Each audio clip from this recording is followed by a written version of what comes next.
Hey everyone, welcome to this 2016 Jetta SE brought to us by First International Auto Group here in Merrimack, New Hampshire. And so today we'll be comparing this car a lot to my fiance's 2017 Jetta SEL. And of course we'll be giving it a nice drive around. But before we do that, let's take a look at the exterior of the car. So this 2016 Jetta SE is finished in silk blue metallic, and of course, as you can see here, we don't have stock wheels, but honestly these complement the car pretty well. I'm not a huge fan of black wheels on a blue car, but I will say that these are better than these stock wheels. And so obviously this is a Mark 6 Jetta, which that generation spanned from 2011 to 2018. This being a 2016 model, we were kind of towards the end of that generation. So not much else to say about the exterior of this car other than it's a simple classic design. Of course, the previous owner also added these little rain guards too. And so other than that, this car is almost completely stock as far as modifications to, enhance the looks of the car. As you can see, an adequate amount of room for a small sedan, and we do have folding seats that go down, allowing access to the cabin of the car. And what I also like about this trunk is it has a little pull handle, so you don't have to touch the exterior of the car when you're closing the trunk. So getting into these back seats, as you can see, it's kind of cozy back here. We don't have a ton of room. I have about 2 inches of headroom and about 3 inches of legroom sitting behind myself, which is not too bad. In these back seats, we don't have a ton of features. We basically just have this little 12-volt cigarette lighter type of outlet, and we also have speakers, but we don't have any sort of ventilation. And so you're really relying on the front vents to bring air back here on a hot summer's day. So now that we've taken a look at the exterior and done a little walk around, let's see how this thing drives. So this 2016 Jetta SE doesn't come with a whole lot of options in this interior, but we do have leatherette seats. We have a Titan black colored interior with some little pretty aluminum bits in here to complement things. However, the dashboard is basically lined with pebbled plastic, so as you can see, we're not really in a luxury focused car. And that's okay because these things are priced pretty competitively on the economy sedan market, and this specific example has 68,000 miles on it at First International Auto Group and is priced just under $14,000.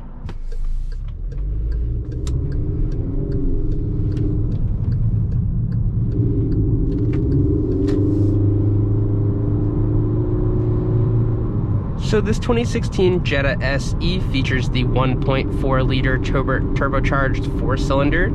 It makes 150 horsepower, 184 pound-feet of torque, and the thing to note about it is it actually features the same torque number as the 1.8T offered in the Jetta SEL. So comparing the 2016 Jetta SE we have here with the 2017 Jetta SEL we drove, they did change a couple things as far as the interior goes. So this front stack here was actually a little bit different in the SEL.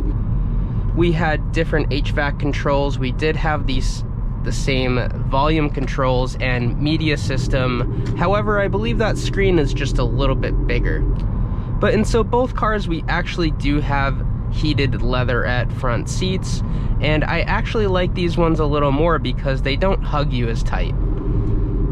I feel like unless you have some fast sports car, you don't need the seats to hug you. You just kind of need them to be comfortable and plush for long road trips. And so going back to mentioning modifications with this car, I was told this car has a cold air intake. I don't know exactly what type it is, but I'm not a huge fan of the sound it makes. I just kind of feel like it makes the interior just a little too loud.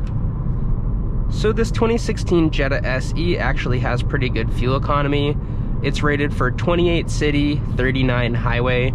So if you're going on a long road trip and you're on some highway roads, you're going to get pretty close to 40 miles a gallon, which is really good. So as far as the steering wheel goes in this car, I really do like it. They do that flat, D-shaped bottom type of steering wheel, and it complements this car pretty well.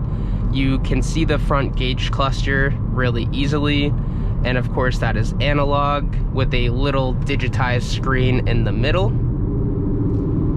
And then as far as volume controls and cruise control, it's basically the same as the 2017 Jetta SEL we drove. We have our volume and our phone hang up button on the right, and we can control that little screen in the front using these arrows here. And then on the left we have our cruise control and volume controls. So I feel like this 2016 Jetta SE is about as much car as, a young driver or someone just looking to save some money needs. We have heated leather seats, we have, just standard HVAC with one setting controlling the front of the car. We have cruise control. We don't have automatic headlights, and we don't have automatic up and down windows like we had in the 2017 Jetta SEL, but I feel like you can live without those options. So a key difference in this car between that and the 2017 Jetta SEL we drove is that one has the optional CarPlay. This car does not have CarPlay. We actually just have Bluetooth, which will do just fine. So this 2016 Jetta SE features a sport mode with the 6-speed automatic transmission, which also has a gear selector. And so I feel like you're not going to use sport mode all that much in this car if you own it, because you have that gear selector anyways, and you can probably do a better job at keeping yourself within the torque band than this automatic transmission can.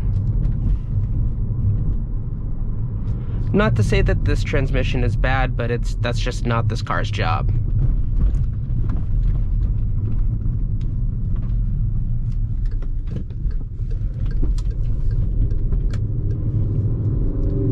So it didn't handle the worst road in Merrimack all that well. We have a pretty stiff suspension setup here, just not a lot of travel, and I'm sure the bigger wheels don't help our situation. But overall, as far as ride quality, this thing rides really smooth. It's not going to handle those big bumps all out well, but small little imperfections in the road, this car will glide right over.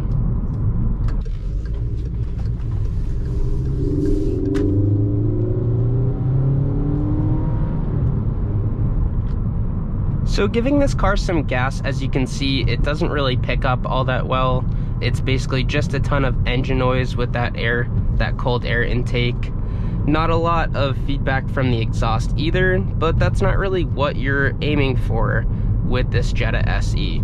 I feel like if you want to do some sporty driving with a Jetta, definitely aim to get the 1.8T or even the GLI model. So this car is pretty light steering, but it's quite direct. It goes where you tell the car to go. Not much else to say about it. You do get a little bit of feedback from the road, which I like, and the steering wheel just overall feels nice in the hands, complementing the driving experience. So last thing to say comparing this 2016 Jetta SE to the 2017 Jetta SEL we drove is that this car does not come with the sunroof, and so you actually do get a little bit of headroom back, but at my height at about 5'9", it really doesn't matter much to me either way. So this Jetta SE weighs just above 3,000 pounds, so it's actually quite light. And although we said we won't be doing any sporty driving in this car, I feel like if you were to get like an engine upgrade, maybe you put the 2.0T in here and get some APR tuning going on, you might add a little bit of weight, but you'll also get a lot of performance in this car if that's the route you want to take. So to conclude my thoughts on this 2016 Jetta SE, I recommend it to people looking for a nice little daily driver that doesn't have a lot of drama going on. It's going to be quite a nice car for you, as my fiance's 2017 Jetta SEL is over 90,000 miles and giving her no issues whatsoever. And so with that being said, if I had to choose between this 2016 Jetta SE and that of the 2017 Jetta SEL we have at home, I still would go with the SEL. I feel like I enjoy having the added performance that car has, not that it's much more. So to conclude my thoughts on this 2016 Jetta SE, I feel like it's a nice daily driver for someone to have. It's going to be a fairly reliable car and very fuel efficient. The car is quite comfortable with these leatherette heated seats, and overall is a nice car for a young driver to have. So with that being said, if you have any questions, leave them in the comments. Don't forget to like, don't forget to subscribe, and I will see you all next time. Bye-bye.